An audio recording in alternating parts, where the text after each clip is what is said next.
Assalamualaikum warahmatullahi wabarakatuh. Izin memperkenalkan diri, nama Taruni Madia Adisa dari Prodi D3 Teknik Bangunan dan Landasan Angkatan 12 Bravo.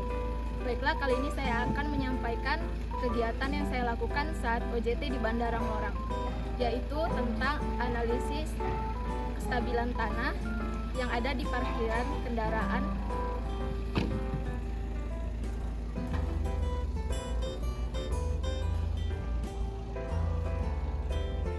Analisis kestabilan tanah menggunakan metode perbaikan tanah berupa pemadatan tanah dan pergantian tanah lahan parkir kendaraan di Satuan Pelayanan Bandar Udara Ngorang. Stabilisasi tanah adalah usaha untuk mengubah atau memperbaiki sifat-sifat teknis tanah agar memenuhi syarat teknis tertentu, yaitu berupa perbaikan tanah atau soil improvement yang merupakan suatu jenis stabilisasi tanah yang dimaksudkan untuk memperbaiki atau mempertahankan kemampuan dan kinerja tanah sesuai syarat teknis yang dibutuhkan dengan menggunakan bahan aditif, pencampuran tanah, pengeringan tanah, atau melalui penyaluran energi statis atau dinamis ke dalam lapisan tanah atau fisik. Faktor yang perlu dipertimbangkan di dalam memilih jenis dan tipe perbaikan tanah yaitu jenis dan karakteristik tanah, jenis dan karakteristik konstruksi yang akan dibangun terutama beban konstruksi, 3 parameter tanah, 4 kedalaman lapisan tanah, 5 sifat kimia dan sifat fisik dari stabilizer yang akan digunakan, 6 harga bahan stabilizer yang akan digunakan terutama dikaitkan dengan efisiensi biaya, 7 ketersediaan bahan dan peralatan di lokasi, 8 kondisi lingkungan sekitarnya atau existing. Perbaikan tanah dan metode fisik. Yang pertama adalah pergantian tanah, yaitu perbaikan gradasi dengan cara menambah tanah pada fraksi tertentu yang dianggap kurang baik sehingga tercapai gradasi yang rapat dan memiliki parameter yang lebih baik. Perbaikan tanah dengan metode fisik yang kedua yaitu pemadatan tanah, yaitu penyaluran energi tumbukan atau vibrasi secara langsung ke lapisan tanah yang kurang padat atau gembur. Hal yang pertama dilakukan yaitu trial compaction, yaitu sebuah pengujian yang dilakukan sebelum melakukan tes Encon untuk melakukan pemadatan tanah yang diawali dengan penghamparan tanah dan setelahnya dipadatkan.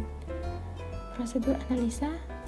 Sebelum melakukan trial compaction, tempat yang akan dijadikan lahan trial test, dilakukan pembersihan lahan yaitu dibersihkan dari rumput-rumput, pohon, dan kotoran lainnya untuk pengupasan lapisan teratas tanah. Yang kedua, setelah dilakukan pembersihan lahan, area untuk pemadatan dilakukan pengukuran area trial test minimal 3 meter x 30 meter yang dibagi menjadi 3 segmen di mana perbedaan tiap segmen adalah pada jumlah lintasan pemadatan. 3. Setelah itu dilakukan penghamparan material tanah menggunakan alat doser dengan tinggi layar 30 cm gembur dan setelah dipadatkan 25 cm. 4. Setelah dihamparkan area tersebut dipadatkan menggunakan vibratory roller secara bergantian menurut perbedaan tiap segmen yang berbeda jumlah lintasannya. Yang kelima, dalam pemadatan tanah menggunakan vibratory roller setiap passing pemadatan maka dilakukan penyiraman yang bertujuan dengan adanya penyiraman air ini rongga-rongga antara tanah atau agregat akan terpadatkan dengan sendirinya dan saling mengunci sehingga tidak ada rongga udara di dalamnya. Hal yang dilakukan kedua yaitu sanding test yang berupa salah satu alat untuk menentukan kepadatan di tempat dari lapisan tanah atau perkerasan yang telah dipadatkan. Hasilnya didapat setelah contoh material yang didapat di lapangan diolah di laboratorium.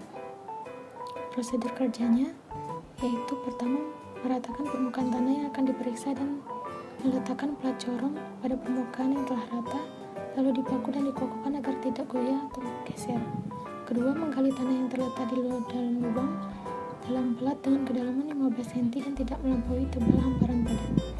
3. Seluruh tanah hasil galian dimasukkan ke dalam wadah. Setelah itu timbang wadah dan tanah hasil galian.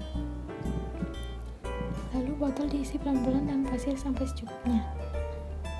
Yang keenam, setelah botol diisi timbang alat corong serta pasir di dalamnya.